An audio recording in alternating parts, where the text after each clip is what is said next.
Haciendo mención, esta conferencia del día de hoy va a ser acerca de la predicción del precio de carne de res. Finalmente, commodities, ha habido una actualización. Y bueno, presentarnos como compañía primero, mencionar que somos una compañía enfocada 100% en lo que es analítica y datos. Trabajamos con diferentes organizaciones como Derevo, que nació en Guadalajara, a ayudarles a obtener el valor que toda la información te puede dar para su toma de decisiones. Estamos con oficinas en Guadalajara, Ciudad de México, Monterrey y en Plano, Texas. Vamos al siguiente slide, Jorge. Y bueno, nuestra agenda, nos vamos a presentar rápidamente para que conozcan nuestros servicios, cómo es que abordamos proyectos de inteligencia artificial y analítica, ya que no es solamente hacer algoritmos o hacer indicadores, sino dar realmente un beneficio, un retorno de inversión a los negocios. Posteriormente vamos a hacer un planteamiento de este caso en particular, que nos pidió uno de nuestros clientes hacer una predicción acerca de un producto de consumo y qué beneficios financieros obtenemos. No hay que perder nunca de vista que cualquier proyecto de inteligencia artificial o analítica tradicional tiene que tener un beneficio de negocio tal cual para que represente un retorno de inversión para las compañías. Lo vamos a ver ya con ayuda de Edgar desde una perspectiva de analítica, cómo es el flujo de diseño, cómo es desde el diagnóstico a la prescripción, y toda la parte técnica, con ayuda de Jorge, estará presentando cómo es que hicimos esta solución para dar pie posteriormente a lo que son las preguntas y respuestas. Nosotros como Derevo, actualmente estoy un servidor como Chief Commercial Officer, tengo más de 13 años de experiencia en todo lo que refiere de analítica, todo lo que refiere a datos. Eduardo Baltasar está en la parte creativa, en toda la parte de definición de los dashboards, de definición de las reglas de negocio, de la parte técnica, con más de 11 años de experiencia. Y Jorge Figueroa, liderando todo el área de Data Science, con su vasta experiencia en diferentes rubros, en diferentes mercados, y con más de 25 años de experiencia en el sector. Hablando un poquito más acerca de nosotros, acerca de Derevo, construimos plataformas analíticas, nos dedicamos a datos, no nos dedicamos a otra cosa. Datos desde que nacen, datos desde que necesitamos hacer un proceso de extracción, de transformación, de crear un modelo que pueda cruzar estos indicadores y podemos utilizarlos a través de indicadores o a través de sistemas transaccionales en el momento de la toma de decisiones. Ahorita les voy a enseñar un flujo de cómo es lo que conlleva toda esta vida útil de los datos y empoderamos a las empresas a través de esto, del valor que te pueden dar.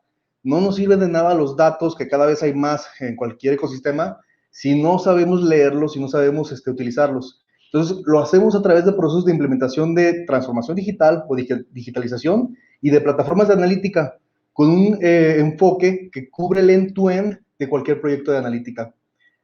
No reinventamos la rueda, somos socios de las mejores plataformas que Gartner nos indica, somos socios, partners de diferentes tecnologías, tanto en la parte de Business Intelligence como de Data Science, y con eso sustentamos nuestros proyectos. Si me voy del lado de Business Intelligence, nos place aquí mencionar a Qlik como una de nuestras principales tecnologías con las cuales trabajamos proyectos con grandes compañías, Tableau, Power BI, del lado de Data Science, RapidMiner, Nine y Python con el lenguaje nativo, en el cual cubrimos gran cantidad de proyectos.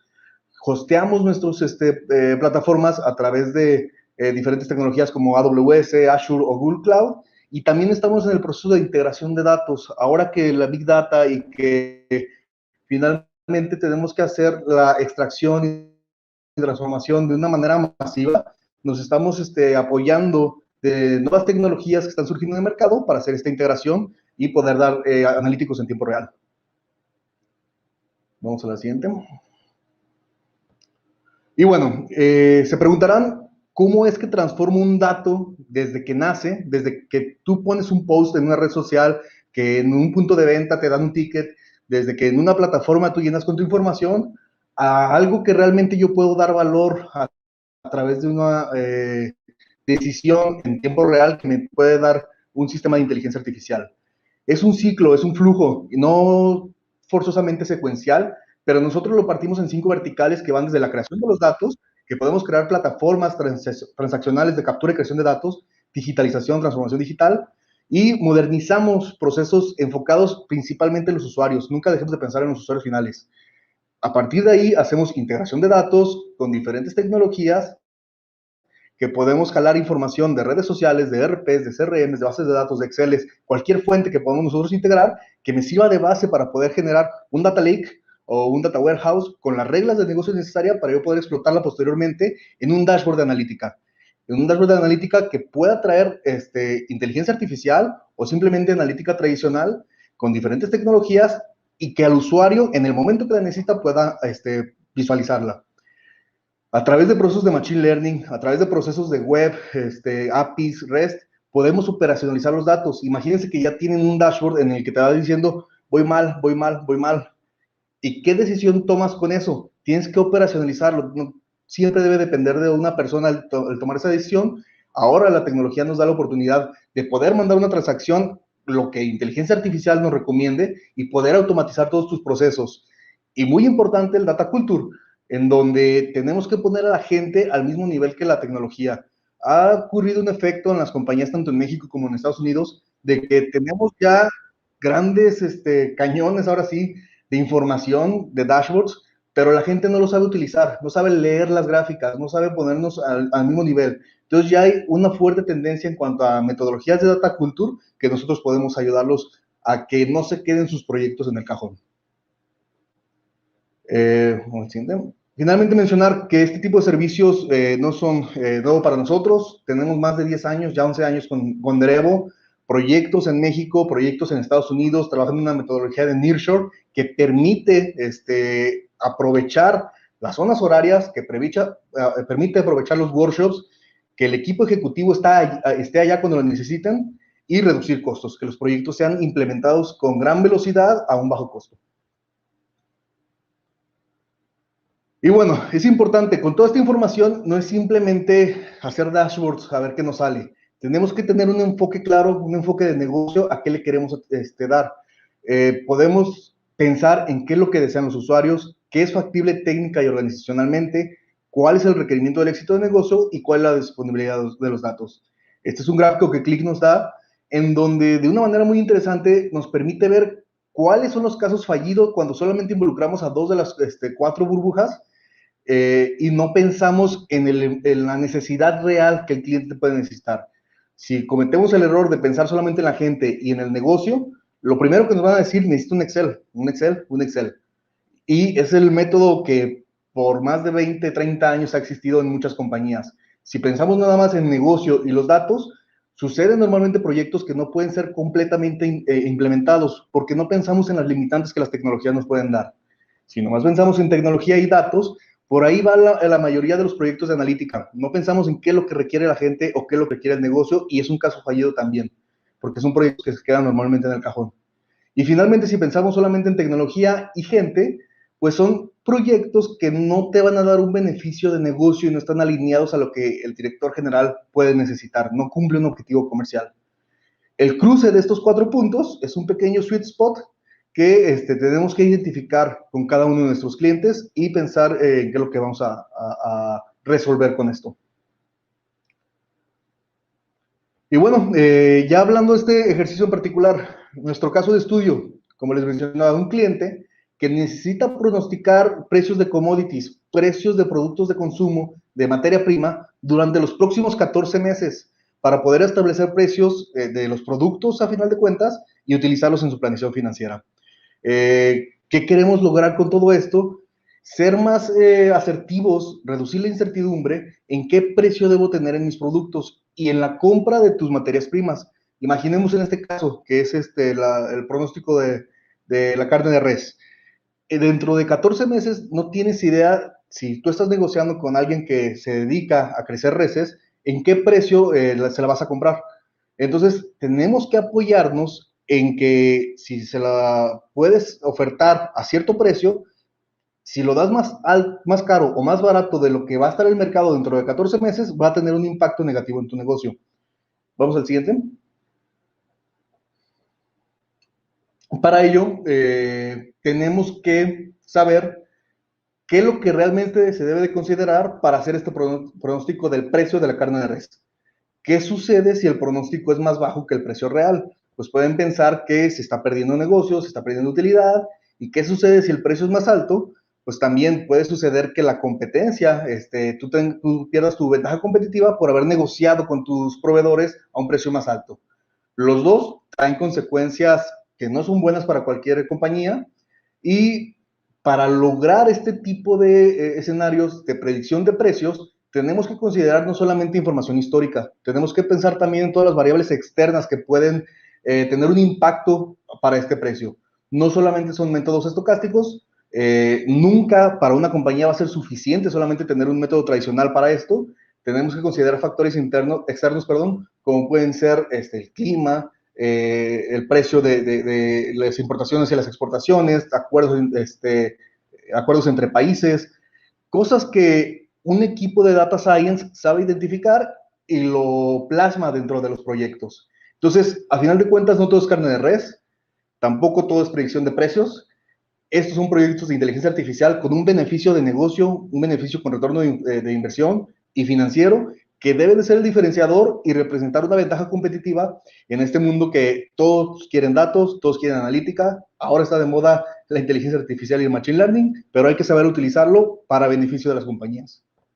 Los voy a dejar ahora con Edgar, que va a explicar un poquito más de la problemática en este caso, y muchas gracias. Listo, muchas gracias, Alan. Bueno, antes que nada, mi nombre es Edgar Baltazar. Como ya lo dijo Alan en la introducción, ahorita soy el líder del área que llamamos Creative Lab dentro de Derevo. Y yo les voy a contar de manera muy breve la historia que vivimos con este cliente. Voy a hacerlo de una manera desde el punto de vista del cliente y esto con el objetivo de contextualizar un poquito mejor antes de cederle la palabra a Jorge y que entre ya en materia y de lleno a los detalles. Pero me gustaría antes de eso, en este relato de la historia de cómo lo vivimos y cómo lo vivió el cliente, resaltar ciertos aspectos que son críticos también y que muchas veces no son tan visibles, ¿no? O tan obvios. Entonces, vamos a abordar la historia y vamos a empezar desde la problemática, ¿no? Dentro de esta empresa, tuvimos pérdidas significativas de utilidad en los últimos meses del año, a pesar de lograr ventas por encima de la cuota. En los últimos meses estuvimos presentando pérdidas en la utilidad. Entonces, la pregunta o digamos, la incógnita a resolver era, pues, ¿qué es lo que está pasando y cómo podemos revertir esta situación, ¿no? Entonces, Jorge, si me puedes ayudar con el siguiente, muchas gracias. Para darnos cuenta de que teníamos una pérdida en la utilidad, ya contábamos dentro de nuestra empresa, le vamos a llamar de aquí en adelante Brisket Company, ya te contábamos con una serie de dashboards que nos ayudaban a visualizar ciertos aspectos de nuestra compañía, tales como las ventas, los costos, la utilidad, inventarios, estados financieros. En este caso teníamos un dashboard que nos permitía ver las ventas, en el cual puedo ver que de manera rápida estoy por encima de la cuota. En costos ya estoy excedido del presupuesto que tenía para este año y en consecuencia nuestra utilidad está más baja de lo esperado, ¿no? En la parte de abajo del dashboard puedo ver que nuestra venta contra la cuota prácticamente durante todo el año ha estado encima de la cuota, lo cual es bastante bueno. Y esa es la parte frustrante, ¿no? De que tenemos un performance en la venta bastante bueno, pero cuando llegamos al profit podemos ver que en las últimas semanas y los últimos meses hemos tenido pérdidas en lugar de ganancias. Si vemos nuestras ventas también por unidad de negocio en la parte superior derecha, podemos ver que mis unidades de negocio prácticamente están bien en cuanto a ventas, están superando la cuota. Hay 2 unidades de negocio, las que están hasta abajo, que pues falta un poco para llegar ahí, pero eso no lo podríamos considerar un factor crítico, ¿no? Para esta parte. En el último gráfico tenemos un análisis de costos por tipo de costo, donde analizamos los costos contra el presupuesto y el crecimiento de estos costos contra el año pasado, ¿no? Entonces, aquí podemos ver algo que ya resalta, ¿no? Que es el tema de los commodities. Los gastos en commodities son los más altos en cuanto a volumen y también son los que se han excedido más de presupuesto y los que más han crecido con respecto al año anterior.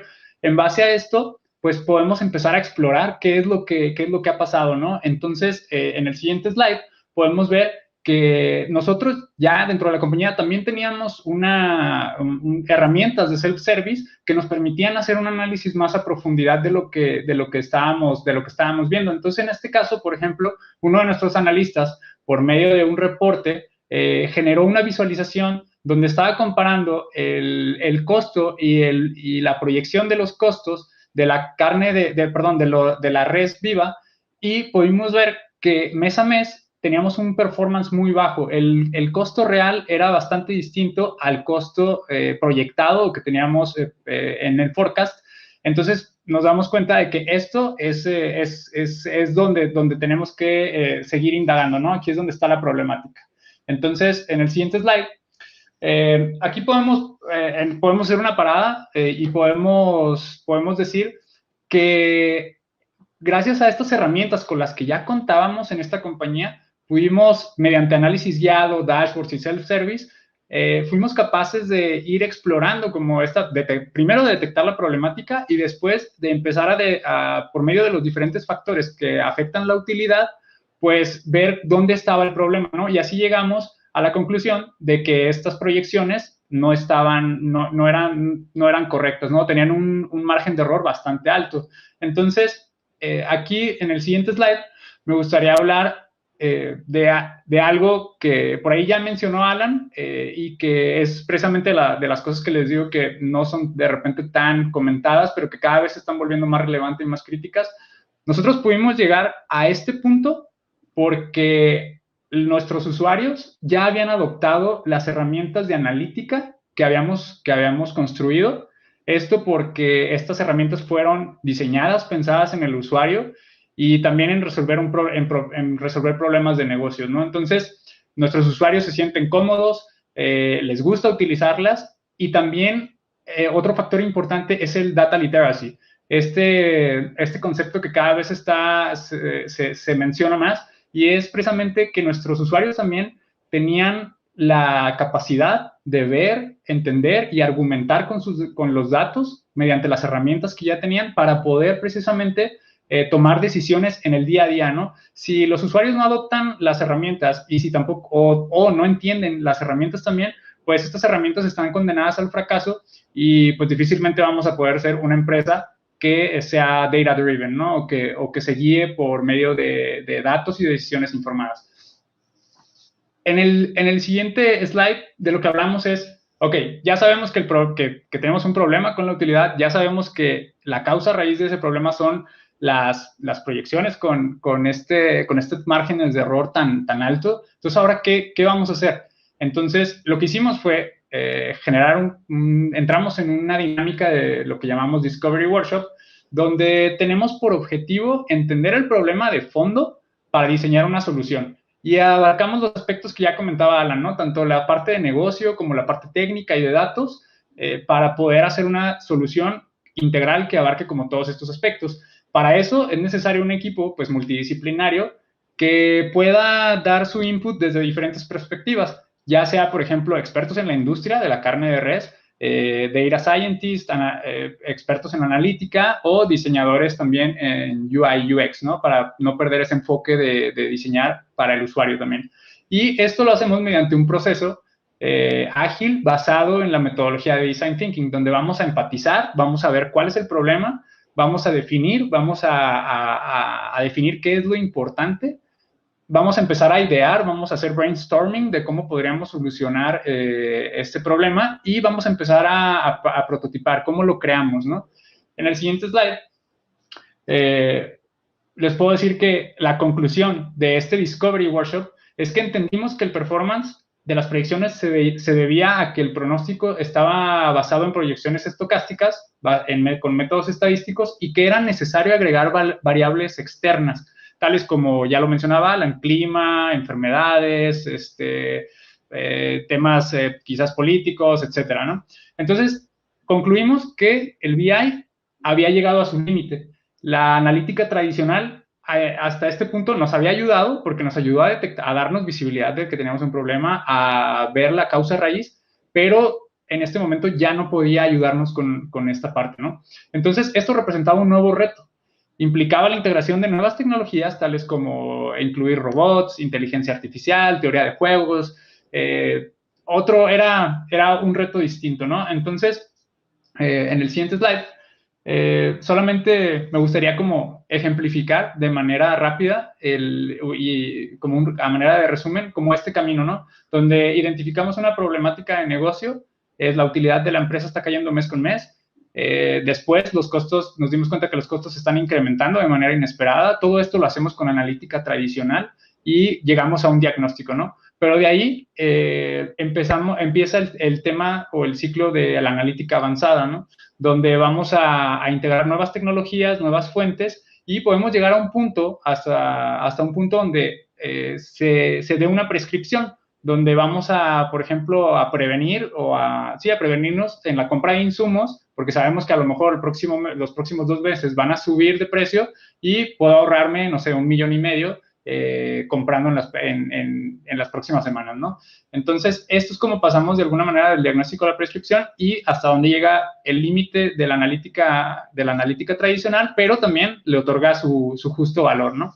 Entonces, sin más, bueno, les cedo la palabra a Jorge, que ahora él pues, va a entrar en detalle en toda esta parte de la analítica avanzada, ¿no? Muchas gracias. Gracias, Edgar.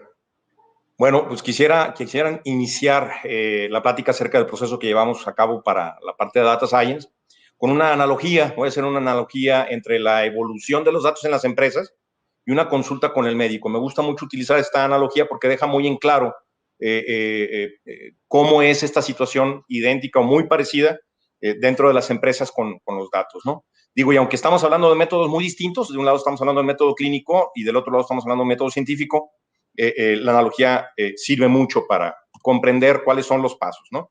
Bueno, ¿qué sucede cuando hago una visita al médico? Pues lo primero que sucede es que tengo síntomas, ¿no? Me empiezo a sentir un poco mal, a lo mejor me duele un poco la cabeza o el abdomen, me da algo de fiebre, etcétera. Y en base a eso, pues determino que requiero hacer una visita al médico. Esto es, nuevamente, un cambio de mi patrón normal de comportamiento hacia un lugar al que yo no quiero, ¿no? Sentirme mal. Una vez que hago esa visita al médico, lo primero que hace el médico es, me hace una revisión. Me pregunta qué es lo que me sucede, yo le platico, me duele la cabeza, me sentí así. Él me empieza a hacer algunas preguntas un poco más específicas, me explora, me toma la temperatura, quizá me tome la presión arterial. Y con todo esto, y con su experiencia y con sus estudios, el médico puede pues decir que tiene idea ya por dónde va la enfermedad, aunque normalmente el médico no se basa nada más en estas observaciones iniciales, pues para dar un diagnóstico. Entonces, lo siguiente que hace el médico es, me pide que vaya a hacerme un análisis clínico. Y con ese análisis clínico lo que hacen es, pues quizá obtengan una muestra de sangre, quizá me hagan algunas radiografías o me hacen algún estudio un poquito más complejo y le envían todos esos resultados que son un análisis mucho más minucioso, mucho más detallado que lo que el mismo médico hizo durante mi visita con él, ¿no? Y lo que sucede con esto, perdón, antes de pasar al siguiente, lo que sucede con esto es que el médico ya está listo para darme un diagnóstico. En base a todas estas observaciones, sus estudios y sus experiencias anteriores, el médico puede decir, ok, tienes esta enfermedad y de ahí pasamos a una cuestión ya de prognosis. Él habla del futuro. Él me empieza a decir, ¿sabes qué? En base a mi conocimiento como médico, a todos los estudios que hice y a los casos previos que vinieron parecidos a ti, conmigo, te puedo decir que lo que te espera es que te van a incrementar los dolores, te vas a empezar a sentir un poco peor, a lo mejor vas a terminar en el hospital por alguna situación ya de debilidad crónica o de algún dolor ya insoportable y puede ser que pongas en riesgo tu vida.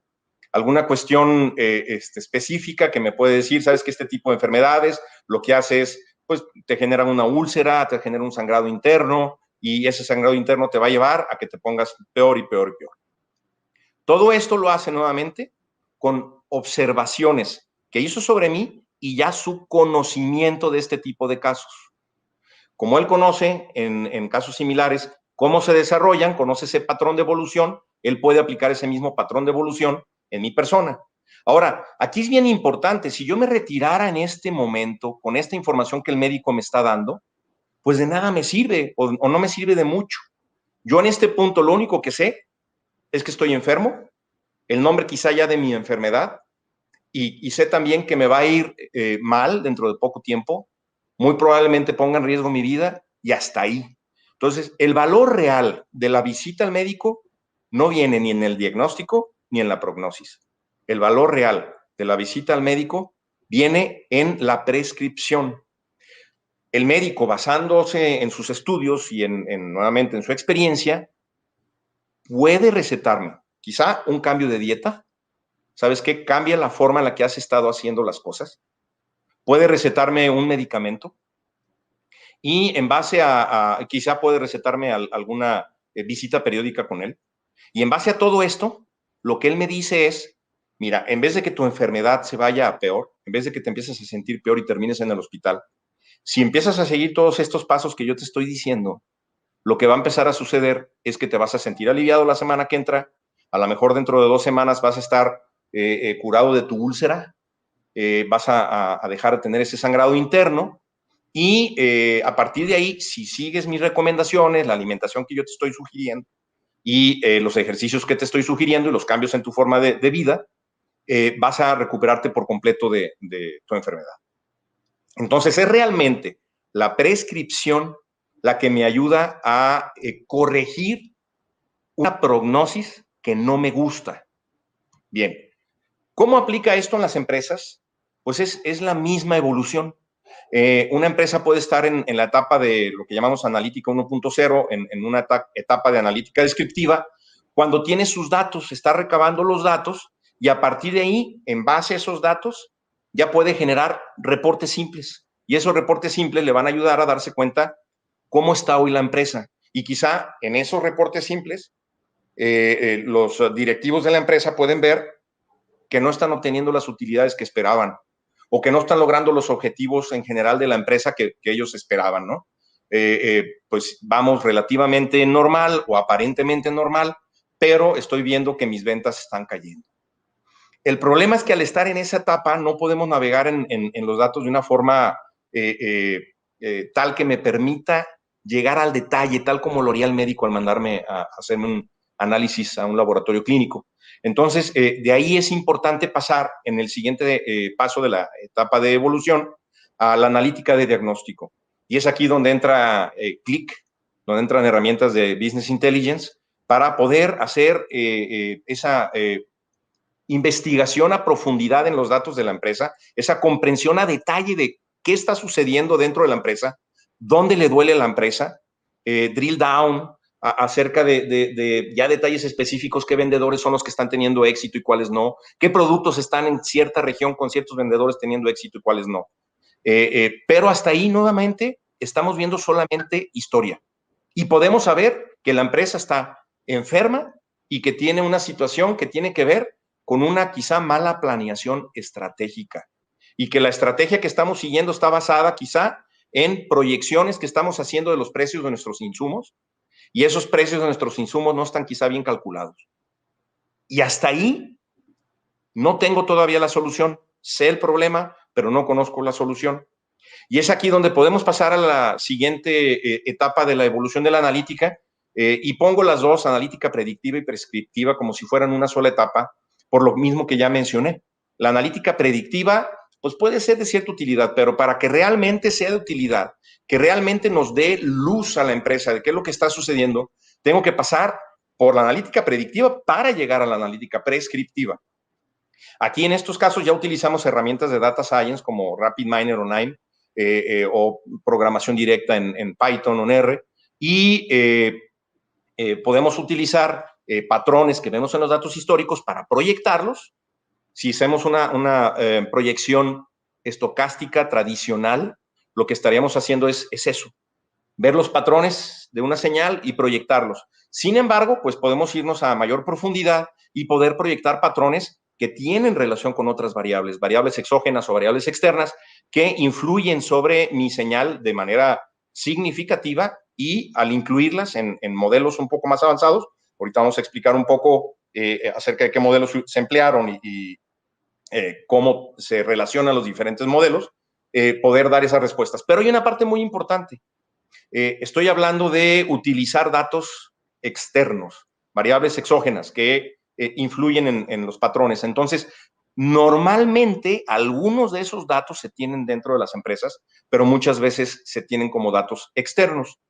Por eso, lo que necesitamos hacer es un proyecto que considere variables a descargar externas, y en estos datos externos me estoy refiriendo a posiblemente datos del mercado, cuestiones climáticas, como ya me mencionaba Edgar, que es real en este ejemplo que vamos a mencionar, en este proyecto, cuestiones como factores que se presentan climáticos a nivel macro, como el factor del niño o factor de la niña, cuestiones que están sucediendo en otros países, no nada más aquí, y que me afectan, que de alguna manera tienen relación con el precio del insumo que yo utilizo como base para mis productos, ¿de acuerdo?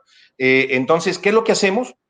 Utilizamos robots, ahorita vamos a platicar un poco de esto, que estén explorando o descargando los datos de manera automatizada y que me estén actualizando mis datos de manera automatizada, mis propios datos y datos de otros sistemas con los que yo cuento. Todo esto pasa por un proceso de ingeniería de datos. Regularmente, este proceso de ingeniería de datos toma entre el 80 y el 90% del tiempo de un proyecto. El objetivo es tomar esos datos y ver cuáles de los factores que estoy considerando son realmente factores que inyectan más ruido que señal, ver si puedo eliminar el ruido para que me aporten señal, si no puedo, ver si los puedo transformar o combinar con algún otro dato para aumentar la señal, seleccionar cuáles son los atributos correctos para emplear en mi proyecto. No siempre a mayor cantidad de atributos da mejor resultado el modelo, eso lo sabemos. Tú puedes inyectar atributos que realmente lo que hacen es simplemente meter ruido. Entonces, por eso es tan importante esta etapa, por eso le dedicamos cerca del 85% de nuestro tiempo, ¿no? Entre el 80 y el 90. A partir de ahí, los datos quedan listos de una manera tal que podemos emplear múltiples modelos. En este caso, se emplearon, ahorita vamos a hablar más a detalle, se emplearon modelos con optimización automatizada y con selección también automatizada para finalmente entregar los resultados y poder navegar en un dashboard a través de esos resultados. Bien, enfoquémonos entonces a los robots. Yo hablaba de robots para la descarga, voy a hablar de 4 categorías, estamos utilizando 4 categorías de robots. No siempre es simplemente ir y descargar una página web y de ahí sacar los datos, ¿no? Ese es el más sencillo y es la primera de nuestras categorías, el acceso por código HTTP. La segunda de las categorías que empleamos en este proyecto fue la descarga de archivos de texto y de archivos comprimidos. Esto es, ya no es nada más descargar el contenido de la página, sino ir y descargar un archivo, que es algo también pues simple hasta cierto punto, pero luego empiezan a haber algunas cuestiones un poco más complejas, como páginas en las que cada mes hay un cambio en la página y lo que hay que hacer es reconocimiento de imágenes. Esto es, se descarga la página como si fuera un usuario, se simula un usuario frente a la página, se descarga y a través de reconocimiento de imágenes sabemos dónde está ahora el link, donde están los datos que estamos buscando. Y a través de ese link ya podemos acceder a los datos y descargarlos. Y no es tan sencillo como un solo paso, ¿no? En la mayoría de las ocasiones hay que dar 2, 3 o 4 pasos. Y el último son navegación también de un usuario simulado a través de una interfaz web con modelos de BI o con otros sistemas en los cuales hay que aplicar filtros para poder descargar los datos que estamos buscando. Entonces se simula un usuario y se va dando clic, se va reconociendo la imagen para ver dónde están los filtros y cuáles son los que tenemos que aplicar para, una vez teniendo esos filtros aplicados, poder descargar los datos. El siguiente paso, como les mencionaba, es un paso de ingeniería en el cual se resalta la señal, se disminuye el ruido, se hace blending de los datos y se envían ahora sí a su proyección. Lo que utilizamos son, en algunos casos, sistemas univariados, en otros casos son modelos multivariados. Para los productos finales, lo que estamos utilizando son modelos multivariados. ¿Okay? En estos modelos entran variables que quizás se proyectaron, como les decía, con métodos tradicionales. Entonces, por ejemplo, el clima se divide en región del país y estamos haciendo proyecciones del clima. Esas proyecciones del clima las estamos haciendo a través de métodos estocásticos, en este caso, métodos como Holt Winters o ARIMA. Y en otros casos, cuando son variables, proyecciones univariadas, estamos utilizando modelos estocásticos con redes neuronales, con AdaBoost y con árboles de regresión. Esto es, hacemos un proceso de ventana deslizante a través de los datos que tenemos a través del tiempo para cada una de esas variables en lo individual y hacemos una proyección reconociendo los patrones, ¿no? Lo que hacen realmente estos modelos comprenden cómo la ventana anterior, con esos incrementos y decrementos y esos valores, van generando el dato siguiente. Lo hacemos en el histórico, comprenden, usando ventana deslizante, comprenden esa relación y a partir de la última ventana que tenemos histórico, lanzamos las proyecciones para proyectar los datos futuros. Bien, pero en otros casos son modelos multivariados, sobre todo los productos finales, y conforme vamos cayendo, ahorita vamos a ver cómo está estructurado el proyecto, conforme vamos cayendo a niveles más profundos, digamos, más cercanos al producto final, estamos utilizando modelos multivariados que toman en consideración todos los procesos anteriores. Solo para darles una idea, en lo que son robots, son cerca de 30 robots los que se tienen funcionando. Y en el caso de los modelos de Machine Learning, son aproximadamente 25 modelos independientes, calculando nuevamente variables intermedias que al final se unen para calcular la variable final. ¿Qué métodos se están empleando? Estamos utilizando Deep Learning, estamos utilizando redes de Long Short Term Memory Networks, estamos utilizando AdaBoost, estamos usando árboles de gradiente ascendente en un proceso automatizado que tiene optimización automática de hiperparámetros para cada uno de ellos y es un esquema de Champion Challenger en el cual cada modelo está compitiendo para ser el mejor. Una vez que se encuentra el mejor modelo, se guardan sus hiperparámetros y su configuración y en la siguiente corrida de entrenamiento se toma como el champion y otra vez todos los modelos están compitiendo contra ese campeón para mejorar el performance si hubo un cambio de patrones. No se tiene que estar entrenando cada semana o cada mes. Estos son modelos que se deben entrenar cada 6 meses o cada año, o cada que hay un patrón claro nuevo, cada que hay una disrupción del patrón actual. Lo que estamos proyectando son 14 meses, no es un proceso sencillo, sobre todo cuando realmente estamos utilizando datos que tienen ese tipo de disrupciones. Por lo tanto, pues bueno, se tiene que seleccionar este tipo de esquemas tan complejos para lograr obtener ese performance. Estoy mostrando 2 gráficas. En este caso son algunas de las variables fuente, algunas de las variables base. Arriba vemos cómo resultaría la proyección estocástica de esta variable.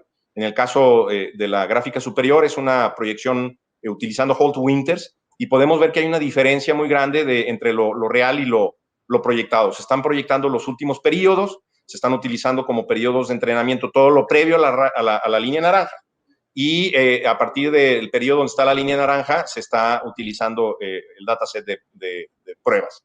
Y en la parte inferior podemos ver cómo resulta la proyección utilizando métodos sí estocásticos, pero que están basados en redes neuronales, AdaBoost y árboles de regresión. Bien, la estrategia de analítica, como ya les mencionaba, utiliza varios modelos y son modelos en cascada, donde vamos desde cuestiones básicas como los factores climáticos y los alimentos, pasando por la producción, el consumo, considerando enfermedades, inventarios, población, etcétera, hasta llegar a el producto final, que en este caso es la carne de res. Todos estos pequeños cuadritos que vemos aquí incluyen múltiples factores y por lo tanto incluyen múltiples modelos. Y estas líneas que vemos nos van indicando cómo los datos entregados por cada uno de esos modelos van siendo utilizados o ingestados en modelos posteriores. Bien, al final tomamos todos esos factores y los utilizamos para hacer la proyección de la producción de res. Estos sí son modelos multivariados. Aquí entran prácticamente todas las variables que se fueron calculando. Ya mencioné los tipos de modelos, no los voy a repetir. Pero si ustedes ven la gráfica, tiene una tendencia cada vez menos a la alza. Esto es, si vemos la gráfica, nos damos cuenta que la segunda derivada es negativa. La primera, o sea, la tendencia empieza a acostarse lentamente. Sin embargo, al final, durante el periodo de pruebas, es una disrupción total del patrón y tenemos una tendencia a la alza. Y vemos que el modelo se acercó bastante a la realidad. De hecho, este modelo si sacamos el performance del modelo, estamos cercanos al 98% de performance. No que siempre se pueda lograr, va a depender del tipo de dato y de los datos fuente con los que contemos, pero en este caso pudimos llegar a ese performance. Bien, ya por último, estamos hablando de la estrategia de analítica ahora en la prescripción y estamos usando SHAP. Tan importante como la proyección, pues es poder dar la explicación del por qué. Aquí voy a dar un ejemplo rapidísimo con una pastelería donde tenemos equipos, 3 turnos, cada turno conoce pasteleros y lo que estamos haciendo a través de SHAP es buscando los valores Shapley que nos indican cuál es la contribución de cada uno de esos pasteleros en su equipo para generar pasteles y dulces durante el día. Y la manera de hacerlo es primero revisar cómo se comporta cada uno de los participantes en lo individual y luego irlo combinando con más y más participantes para ver si ese participante no está en el equipo, cuál es el performance del equipo, si ese participante sí está en el equipo, cuál es su performance. Digo, hay más pasos, va a haber una sesión posterior a esto donde vamos a poder continuar con la charla y si quieren ahí podemos ver más a detalle cómo funciona SHAP. Pero, ¿qué pasa si quito yo a un participante? ¿Cómo es el performance? ¿Qué pasa si dejo al participante? Lo mismo hacemos con las variables que participan en el proyecto. De manera que aquí podemos ver cuestiones muy importantes como que el precio del alimento es sumamente relevante al precio final. Cuestiones como el fenómeno del niño, que deben de ser considerados, que antes no estaban siendo considerados en absoluto. Cuestiones como las exportaciones, como la grasa, el precio de la grasa, algunas cuestiones que rompen con el esquema de las estadísticas estocásticas, como es el precio de un mes en específico. No importa en qué mes del año estoy, el precio del último noviembre es relevante para determinar el precio actual. Este tipo de cuestiones también me ayudan a poderme enfocar en cuáles son aquellos factores en los que yo noto un cambio y necesariamente debo volver a proyectar mi modelo. ¿Por qué? Porque mi modelo lo va a considerar y me va a cambiar la proyección. Entonces, a través de estos factores, sabiendo cuáles puedo yo controlar o sobre cuáles puedo yo tener ese enfoque, es que puedo tener una reacción más certera, más atinada dentro de mi empresa. Bien, así pues, ya por último y para finalizar, estamos hablando de modelos de alto performance de Machine Learning, que no nada más son para la proyección, sino que también nos ayudan a tener esa explicación del porqué de los factores y puedo comprender cuál es la importancia de cada uno de los roles de esas variables. Si yo lo estoy viendo a través de una cuestión como qué clientes se me están yendo, puedo dar la explicación de cuáles son los factores más importantes de aquellos clientes que se me están yendo, o por qué mis clientes ven determinada programación, puedo saber el por qué. Y todo esto, pues, es una cuestión que anteriormente, o hace algunos años, se consideraba una caja negra, hablar de deep learning, hablar de redes neuronales, y pues ahora a través de este tipo de procesos se clarifica y se puede saber claramente cuál es el comportamiento general de mi modelo. Ya para cuestiones más particulares podemos utilizar Lime, ya para predicciones específicas, pero ese es otro tema. Bien, el uso de estas herramientas, entonces podemos decir que es esencial para establecer una buena estrategia y para poder comprender claramente cómo mi empresa está reaccionando a esos factores externos.